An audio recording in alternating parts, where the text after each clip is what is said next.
waxaan idinku yeedhay waxaan daba joogaa hadal maalin weyd shir jarayd uu qabtay Faysal Cali Waraabe gudoomiyaha xisbiga UCID hadallo badan oo buu ku hadlay sixitaan buu sameeyey markii dambe sixitaankiina wuxuu ka sii xumaa kii hore waxa ka xumaa sixitaankii dambe marka ugu horeeya waxaan u mahadnaqayaa sultaanka guud beelaha Somaliland iyo shacabka Somaliland wixii hadalladii uu ku hadlay Faysal Cali Waraabe aad uga dhiidiyey ka dareen celiyeyna aad iyo aad baan ugu mahadnaqayaa xaalkiina waa ka guddoomay sultaanka guud wixii beeshii la aflakaadeeyey waa ka guddoomay laakiin hadalka Faysal maaha qof caadi ah suuqa jooga waxa weeye waa guddoomiye xisbi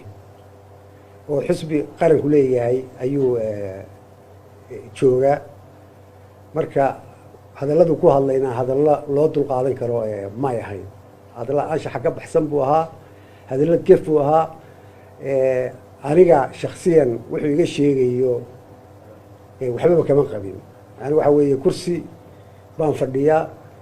siyaasad ninkii kalaana dee in la maago xaq buu leeyahay inuu ka caroodana ma aha saxaafadana kuma badniyo waxaan jeclahay waxa weeye aniga lay maagi maayo waxaa la maagayaa kursiga aan ku fadhiyo sidaa ay tahay haddana waxaan ku fadhiyaa kursi xisaanad leh waxaan ay qaranka ninka saddexaad baana umana dul qaadan karo hadallada qaarkood wax loo dul qaadan karo ma aha waxa weeye qodobka ugu horeeya uu ka hadlay waxaa ka mid a isku dirka beelaha Somaliland Faysal waa ku ogaa inuu necab yahay hartiga iyo daaroodka inuu necab yahay nacayb kalena ma aha wixii uu xamar ka sameeyey uu ku sameeyey beelaha Somaliland degan ayuu ku qarinayaa in uu dhalinyarada u tuso nin daarood iyo harti necab inuu yahay laakiin ma aha inuu necab yahay waxa weeye waxa qurub magaalada ku soo galay Soomaaliya ku soo noqday waxay ahayd inuu harti iyo daarood haayo taasina ka reebi mayso dadka Somaliland waa qabaa'il waa dad wada degan waa dad walaalaa taasi wixii uu xamar ka sameeyey ka reebi mayso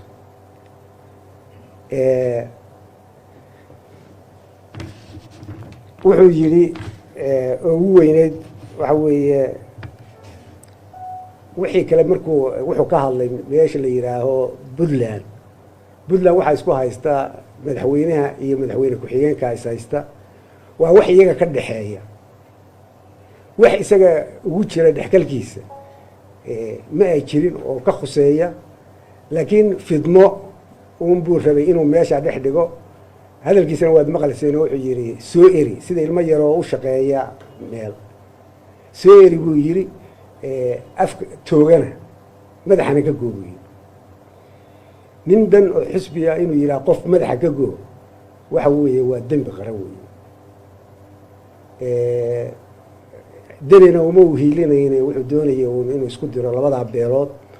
ee wada degan waxa kaloo ka sii daran oo taa ka sii xun waxa weeye wuxuu yidhi Axmed Karaash intuu majeerteen dhulka ku qabsanayo Qorlugud iyo Coodille ayaa laga haystaa ha xoreeyo waxa weeye wixii halkaa ka dhaca ku dhinta dagaalka uu hurinayo Faysal kaga Qorlugud iyo dad mankaaba uu ku kuwaabinayo dalkiina baa la haystaaye xoreeya haddii wax ku dhintaan isagaa mas-uuliyadda qaadaya sababu laba beelood Somaliland dhexdooda isku diro dee waa wax la yaab leh dee waxaan u malaynayaa hadduu dee Qorlugud iyo Coodille waa la wada degaa waa degaan Somaliland cid waliba waa tegtaa sabab maanta uu isugu diro laaya dee waxay la tahay tan ceelaf weyne demi weydana inuu faysal ku lug leeyahay hadduuba marbaa qoladan isku diray inuu tanna ku lug leeyahay waaba iska suurtooda laakiin waa la baari doonaa. wuxuu kaloo ka hadlay doorashooyinkii wuxuu yidhi baashe waxaan isku haynaa doorashooyinka iyo isxambaar. wuxuuna diidan yahay in dadka sool iyo sanaag la diiwaan geliyo. anigu doorasho mana diidin, doorashona waa rabnaa, wayna dhacaysaa. isxambaarkuna ceeb maaha, waxa weeye markii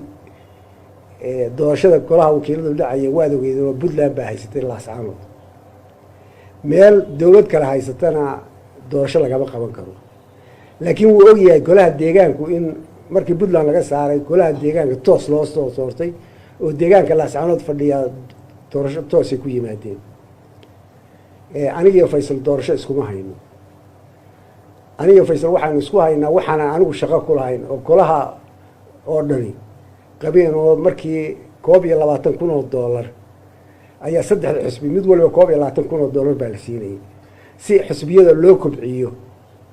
ayaa waxaa la siiyey $21,000. waxaana dhacay waxay ku soo beegantay markii kududiyuhu dalka haystay. xildhibaanada waxa u muuqatay waxa weeye $21,000 xusbiyada la siiyaa inay ku badan tahay, waayo xusbiyadu waxay leeyihiin subscription bay qaataan, membership bay leeyihiin, lacag baa soo gasha. marka xildhibaanadu waxay garteen in kududi cusbitaal 6 cusbitaal wax looga gooyo 50% in loo gooyo cusbitaaladan hadda leeyahay ambulance ma haystaan, daawo ma haystaan, in loo gooyo. ta uu igu haystaa waxa weeye waa lacagta. anigoo lacagta dee kama gooyina waxaa ka gooyey golaha oo dhan bay u tiiri. waxaa kaloo ku jirta waxa weeye wuxuu magacaabay aniga iyo 2 xildhibaan oo kale oo qura oo beel ka soo wada jeeda ayuu magacaabay. golahuna waa 28. wuxuu leeyahay qabiil lama aqaano waa sheegaya. hadduusan qabiil aqoon maxaa saddexda iyada isku beesha maxaa uu leeyahay doorashadiiba hortaagaya. taasina waxayna tusaysaa waxa weeye qabyaaladu wuu yaqaano dee qabiilhaanmu saddexdeeda noo soo socdo. 3 ciidan kale ku jira muu soo hadal qaadin. marka waxa weeye wax kalean isku haynaa ma jirtee lacagtaasaa la gooyey. haddii ilaahay idmanaa miisaaniyadda soo socotana waa la wada jaraya. mid qodobka labaad ee ugu xun wuxuu yidhi dadka nala jooga. dadka nala joogaana wuu u jeedaana waa harti. hartina cidna lama joogo. ninkii aanu la joognayo lagu fasaxa. cid aan la joogno iyo cid aan magan u nahay maayo. dal iyo dad baanu leenahay. waana ogsoon yahay dal iyo dad baanu baxsay. cid aanu marti u nahay ma jirto. wuxuu kaloo sheegayay kuwa gurigiisa ku dhuumanaya. wuxuu yidhi gurigaygay ku dhuuntaan, annagu ma ogin kuwa guriga ku dhuumanaya, laakiin dee cid baan bal u diri doona waxaanu ogaan doonaa nimanka hartiya gurigiisa ku dhuumanaya. marka waxaan u sheegaynaa somaliland waxa weeye 40% dalka somaliland annagaa leh. cashuurta iyaday cunaan, annagu cashuuraanu cunnaa ma jirto. waxa weeye cashuurta somaliland waa la wada leeyahay, waa u shaqaynaa. haddii cashuur la cuno faysal wuxuu u qabto 29 sannadood cashuurta dalka ayuu qaadanayay. weliba waxaan hubaa 6 maamul gobole 6 maamul ee soomaaliyana inuu tabaanada laga beero uu cuno, waayo madaxweyne kasta wuu la kulmaa oo soorigu ka soo qaataa. deni baa ugu dambeeyey markii ugu dambeeyey la doortay safarkii uu dubay u baxay. dubay buu kaga taba tegey oo yidhi waxaan u tegayaa deni baan u tegayaa. axmed madoobe buu u tegey, sheekh shariif buu u tegey, farmaajo u tegey, xasan sheekh buu u tegey. marka isagu tabaanada islaamaha hargeysa qura ma cuneen waxaa ugu darsan anigu qoorqoor baana hubin inuu isaguna dee waa cusub iyo waxaan inay is arki doonaan gooray tahayba xaafna wuu arkay marka haddii tabaandho cashuur laga cunayo isagaa cuno marka waxaan u sheegaynaa waxa weeye annagu somalilan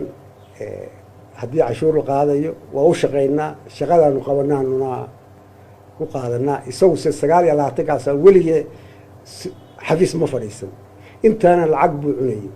safar kasta oo baxo xukuumadda ka bixisa marka cashuur haddii la cunayo dee ninka cunaa waa isaga awel wuxuu odhan jiray guri malihi mee malihi hadda de gurina waa leeyahay xafiiskiina waa iibsaday xafiiskiina hadda wuu iibsaday oo dhibaatada hadda taageena ucid waxa weeye markii ay isqabsadeen ciro iyo faysal isku qabsadeen xusbiga wuxuu yidhi ninka igu qabsadaa ucid waa nin igu qabsaday waa nin ninka la yidhaaho mansuur ku qabsaday hudheelka ku qabsaday cabdiqaadir nin hudheelkiisa ku qabsaday bal kiyo haddana gurigiina iibsaday gurigii xafiiska ahaa hadda iibsaday qofka ugu tegayaa waayo waxa weeye faysal waxa weeye annagu oran maayo xisbiga ucid ma jiro wuxuu har iyo habeen ku celiyaa golaha wakiilada ma jiraan golaha guurtiina ma jirto waxa weeye waa qodob dastuuriya dastuur baa kolahu ku fadhiyaa isagu wuxuu ku fadhiyaa sharci annagu aanu samaynay sharci annagu aanu qoro ayuu ku sameeya annagu se dastuur baanu ku fadhinaa haddii uu ka waatoobi waayo annagu odhan mayno ucid sharcigaa noo diidaya laakiin ahaan maayo guddoomiye faysal guddoomiye xusbi sidanuu yahay ku ahaan maayo 3 doorasho galay 3diiba waa dhacay waxay markuu doorashadii hore dhacay inuu tii labaad hadduu dhacay risaan gareeyo hadduu dee sharaftiisa magaciisa dhowranayo oo dadka u banneeyo dimuqraadiyadna wuu ka hadlayaa waxayd inuu banneeyo kursiga oo dadka kale jaan siiyo laakiin ciduu siinaya ma jirto hadda mid afraad buuba laakiin waxaan ballan qaadana inuusan mid afraad isu taagin mid afraad inuusan isu taagin waxa weeye markaan aada u fekeray ma doonay inaan hadlo laakiin markaan dhowr habeen fekeray waxaan goostay waxa weeye faysal 4 jeer 3 jeer Soomaaliya dooro weyn cadaawad buu u qaaday cadaawaduu qaaday baana hadda socota maalintii dhaweeda xisbiyada la yiri waa la furayaana waxaan hubaa dad kula sheekaystay intaan la furay inuu xamar aadayo faysal sidan Soomaaliya laguma wada joogi karo waxa weeye uu kala kaxaynaya waa isku diraya fidnu la taagay maalin waxa iidib hadlayay wuxuu soo qaatay khulafa raashidiintii baad moodaa dhar cad intuu soo qaatay wuxuu yiri yooyootanka la iska daayay maalintii labaadna waxaan ku hadlay marka waxaan idin sheegayaa waxay saxaafadda Faysal Cali Waraabe uma aqoonsanin inuu guddoomiye yahay laakiin xisbu ucid waa jira oo sharcigaanaan diidayo wixii dastuur jabin buu ku jiraa dadkii Soomaaliland buu kala sheegay inay kala yihiin dad dal kale iyo dad la jooga isagaa ka jawaabi doona dadka la jooga cidda ay yihiin sidana Soomaaliland lagu wada ahaan maayo ama qabaa'il baynu noqono nin walba qabiilkiisu wax ku qaybsan ama dal Soomaaliland la yiraaho la wada leeyahay oo aanina martin nin kale uga ahayn ayay noqon doontaa marka aad iyo aad baan idin salaamayaa haddaad su-aalay weydiinaysaan aan badnayn su-aal aad ka jarayso lacagihii ay qaadan jireen markii horeba idinkoo kala bar ka jaray xisbiyada siyaasadda xisbiyada siyaasaddu faysalo kula maaha waxayna ku aasaasan hanaan dastuuriya ma laga yaabaa in dimuqraadiyadda lafteeda oo lagu kabiyey in dhaqaalaha lagu siiyo inaad idinka laftiina gud ku ridaysaan maya ku ridi mayno waxaa lagu siinayaa qolo waliba percentage baa lagu siinaya halkaasaad aragtaan nin waliba intuu wax ku qaato ayuu adduunka o dhan baa saa u kala qaato waxa weeye ninkii dee 4 qof haysta dukaan yaroo macdaara iyo kiro lagama wada qaado cashuurna lagama wada qaado marka wax ku filan oo dekirada ka bixisa un baa la siinaya waagii hore daahir yaala 1200 buu siin jiray hadda waxaad sheegtay inaad aqbasheen qaaligelintii laga hadalkiisa haddana la culus jibriyad u jeeday yana ka habboonay hadda qaaligelinta qaadateen iska aamusan maya waxaanan u aamusayn waxa weeye raaligelinta suldaanku wuxuu siiyey beeshi laakiin faysal maaha waa nin siyaasiya suldaanka waa u mahadnaqana laakiin waxa weeye waa ninkan xafiis buu fadhiyaa qaran ayuu fadhiyaa lagagamana aamusi karo damagekii dhacyi oo hadda haddii qorili baashi coodinle iyo qorilugud haddii iminka aad iska xoreeya oo dagaal ka dhaco yaa qaadaya mas-uuliyadda haddii berri ay dadkaa la guubaabiyey ee awalba cabanayay haddii la yidhaha dalkii baa laydinka qaaday ee dhacsada yaa qaadaya mas-uuliyaddeeda waxaa jiray faysal ma sii ahaanay gudoomiye xisbigu ka tirsan yahay dastuurkaa sheegaya xisbigiisaa doortay sidee baad dastuur ma sheegayo xeer baa sheegaya xeerki iyo dastuurku waa kalashada marka xeerarkii baanu dib ugu noqonana waayo intaasoo dambe hadduu galay waxa weeye maxkamadna uga gudbinanaa wixii la marsiiyana waa marsiinana laakiin guddoomiyadda maanu aqoonsannahay ma jiro xisbiyada macaalimku weli xubnahooda kuma shigeen lama ansixin hore way u keeneen oo waa la ansixin waaya mar labaad hadda waa la soo celinaya dadka qaar baa waxay qabaan in baarlamaanka haddana ka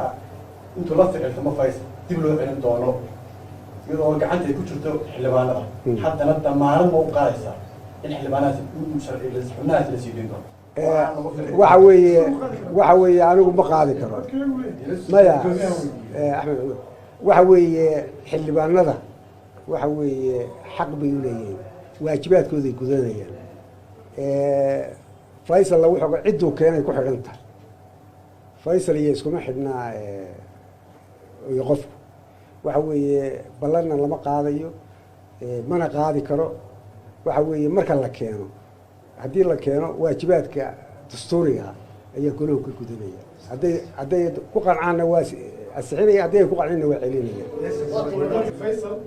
markaad leedahay ma aqoonsani gudoomiye xisbi dabaash ahaanba mise waa golaha wakiiladu ma aqoonsani waa sharcigu baa laga hadlaya waxa weeye golaha wakiiladu maadaama uu yiri golaha wakiilada ma aqoonsani oo sharci maaha waxa weeye anigoo ku hadlay afkoodii waxa weeye annaguna hadduusan golaha aqoonsanayn golahani waa golo dastuuriya waa dastuur jebin ninka yidhaha golaha ma aqoonsanin ninka yidhaha waa muddo dhaafeen wakti badan bay fadhiyeen waxa weeye waa gooni laakiin ninka yidhaaha gole labada gole ma aqoonsanin maaha isagana lama aqoonsanayo waana isaga wuxuu ku fadhiyaa wuxuu ku yahay guddoomiye xeer aan anagu samaynay laakiin waxaan idinku yeedhay waxaan daba joogaa hadal maalin weyd shir jarayd uu qabtay faysal cali waraabe guddoomiyaha xusbiga ucid hadallo badan oo buu ku hadlay sixitaan buu sameeyey markii dambena sixitaankiina wuxuu kasii xumaa kii hore waxaa ka xumaa sixitaankii dambe marka ugu horeeya waxaan u mahadnaqayaa suldaanka guud beeraha somalilan iyo shacabka somalilan wixii hadalladii ku hadlay faysal cali waraabe aada uga dhiidhiyey ka dareen celiyeyna aada iyo aad baan ugu mahadnaqaya xaalkiina waa ka guddoomay suldaanka guud wixii beeshii la aflakaadeeyey waa ka guddoomay laakiin hadalka faysal maaha qof caadiya suuqa jooga waxa weeye waa guddoomiye xusbi oo xusbi qaranku leeyahay ayuu joogaa marka hadalladu ku hadlaynaa hadallo loo dulqaadan karo may ahayn hadalla anshaxa ka baxsan buu ahaa hadallo gef buu ahaa aniga shaksiyan wuxuu iga sheegayo waxbaba kama qabin yani waxa weeye kursi baan fadhiyaa siyaasad ninkii kalaana dee in la maago xaq buu leeyahay inuu ka caroodana ma aha saxaafadana kuma badniyo waxaan jeclahay waxa weeye aniga lay maagi maayo waxaa la maagayaa kursiga aan ku fadhiyo sidaa ay tahay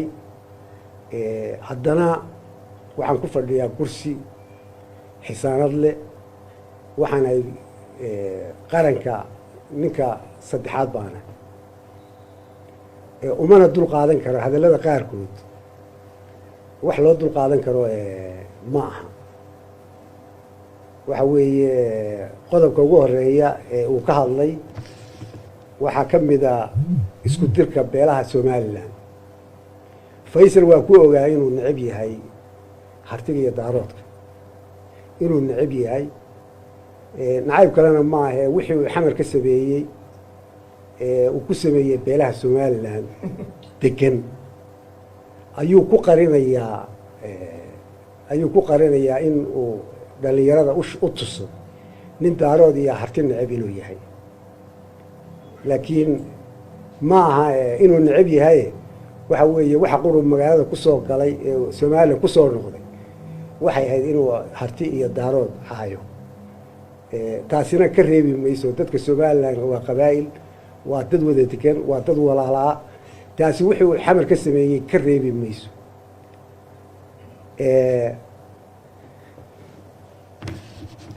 wuxuu yidhi ugu weyneyd waxa weeye wixii kale markuu wuxuu ka hadlay meesha la yidhaaho puntland waxaa isku haysta madaxweynaha iyo madaxweyne ku-xigeenka is haysta waa wax iyaga ka dhexeeya wax isaga ugu jira dhexgalkiisa ma ay jirin oo ka khuseeya laakiin fidmo unbuu rabay inuu meesha dhex dhigo hadalkiisana waad maqlayseen wuxuu yidhi soo eri sida ilmo yaroo u shaqeeya meel soo eri buu yidhi afka toogana madaxana ka goo buu yidhi nin dan oo xisbiga inuu yidhaha qof madaxa ka goo waxa weeye waa dembi qaran weeye danina uma u hiilinayne wuxuu doonaya un inuu isku diro labadaa beelood ee wada degan waxaa kaloo kasii daran oo taa kasii xun waxa weeye wuxuu yidhi axmed karaash intuu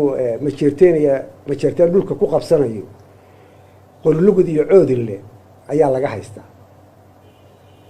haystaa ha xoreeyo waxa weeye wixii halkaa ka dhaca ee ku dhinta ee dagaalkaa uu hurinayo faysal kaga qorlugud iyo dad dee maankaaba uu ku gubaabinayo dalkiini baa la haystaaye xoreeya haddii wax ku dhintaan isagaa mas-uuliyadda qaadaya sababuu laba beelooda somalilan dhexdooda isku diro dee waa wax la yaab leh dee waxaan u malaynayaa hadduu dee qorlugud iyo coodille waa la wada degaa waa degaan somalilana cid waliba waa tegtaa sabab maanta uu isugu diro ee laaya dee waxay la tahay tan ceelaf weyne demi weydana inuu faysal kulligu leeyahay hadduuba marbaa qoladan isku diray inuu tanna kulligu leeyahay waaba iska suurtooda laakiin waa la baari doonaa wuxuu kaloo ka hadlay doorashooyinka wuxuu yidhi baashe waxaan isku haynaa doorashooyinka iyo isxambaar wuxuuna diidan yahay in dadka sool iyo sanaag la diiwaan geliyo anigu doorasho mana diidin doorashona waa rabnaa wayna dhacaysaa isxambaarkuna ceeb maaha waxa weeye markii doorashada golaha wakiiladu dhacaya waad ogeydeen oo puntland baa haysatay laascaanood meel dowlad kale haysatana doorasho lagama qaban karo laakiin wuu ogyahay golaha deegaanku in markii puntland laga saaray golaha deegaanka toos loo soo soortay oo deegaanka laascaanood fadhiyaa doorasho toosay ku yimaadeen anigiyo faysal doorasho iskuma hayno aniga faysal waxaan isku haynaa waxaanan anigu shaqo ku lahayn oo golaha oo dhani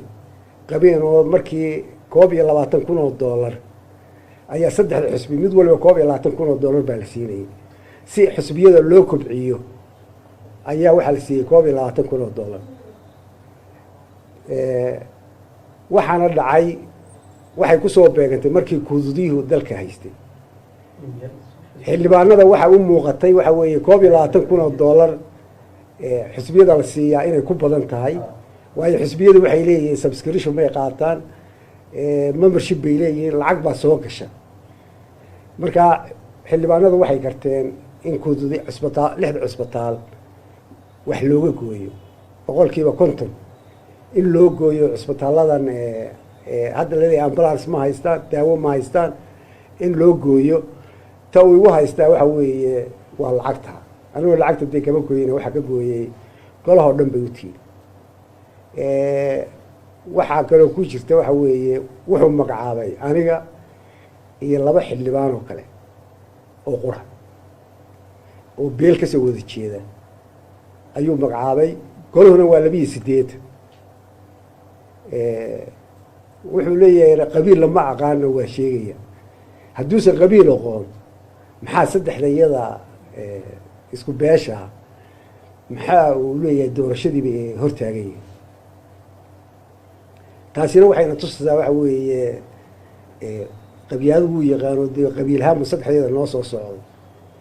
saddex ciida galee ku jira muu soo hadal qaadin marka waxa weeye wax kalaan isku haynaa ma jirte lacagtaasaa la gooyey haddii ilaahay idmanaa miisaaniyadda soo socotana waa la wada jarayaa midda qodobka labaad ee ugu xun wuxuu yidhi dadka nala jooga dadka nala joogaana wuu ujeedaana waa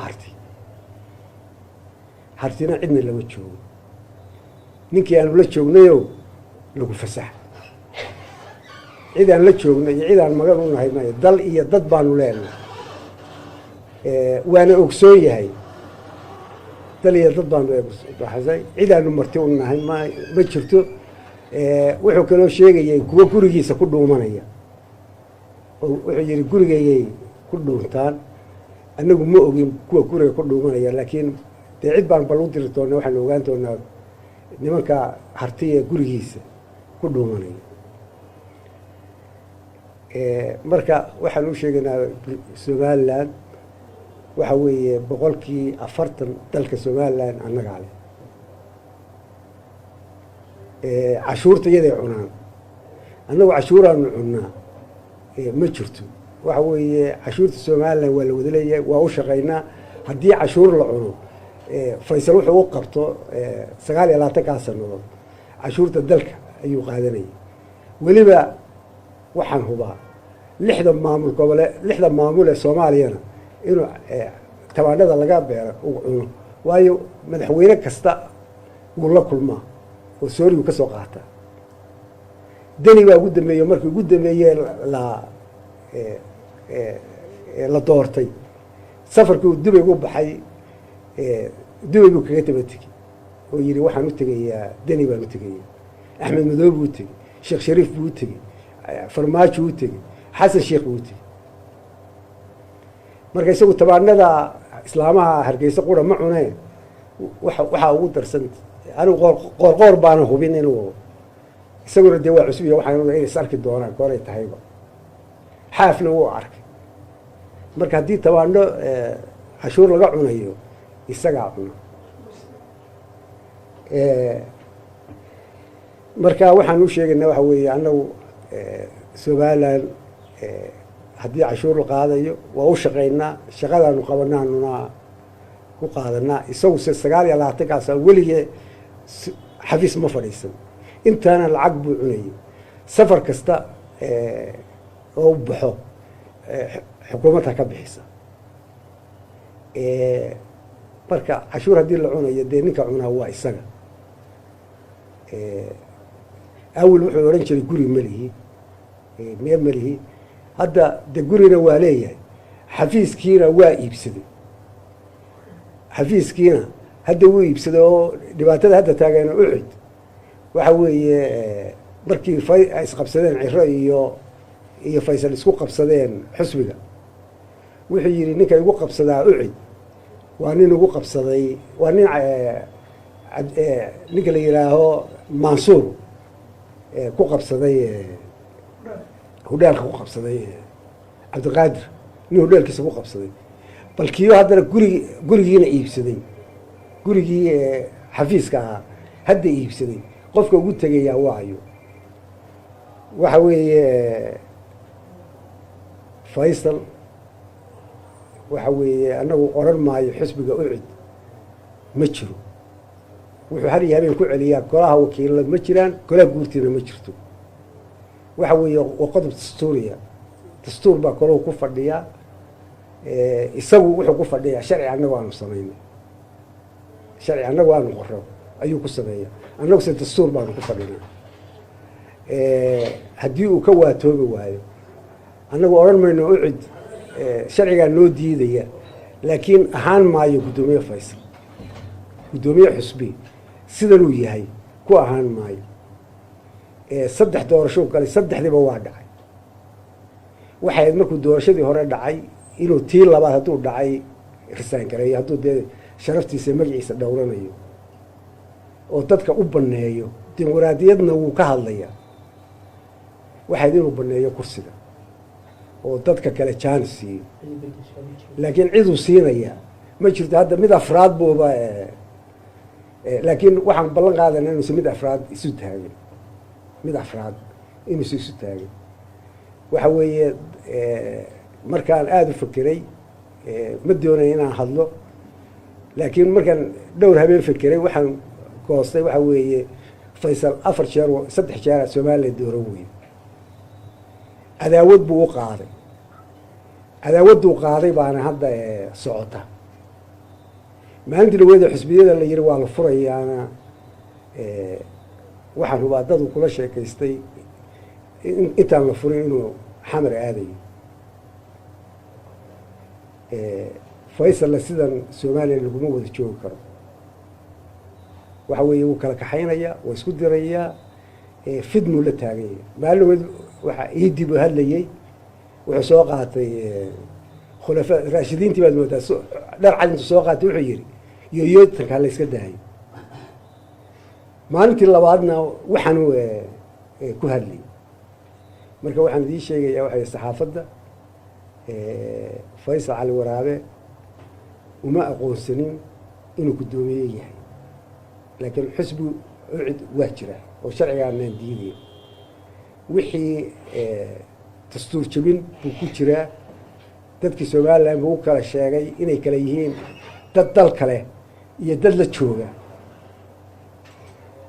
isaga ka jawaabi doona dadka la jooga cid ay yihiin sidana Soomaaliland lagu wada ahaan maayo ama qabaa'il baynu noqon nin walba qabiilkiisu wax ku qaybsan ama dal Soomaaliland la yiraaho la wada leeyahay oo aanina martin nin kale uga ahayn ayay noqon doontaa marka aad iyo aad baan idin salaamayaa haddaad su'aalay weydiinaysaan aan badnayn su'aal ka jarayso lacagihii ay qaadan jireen markii hore bay dib u kala bar ka jaray xisbiyada siyaasadda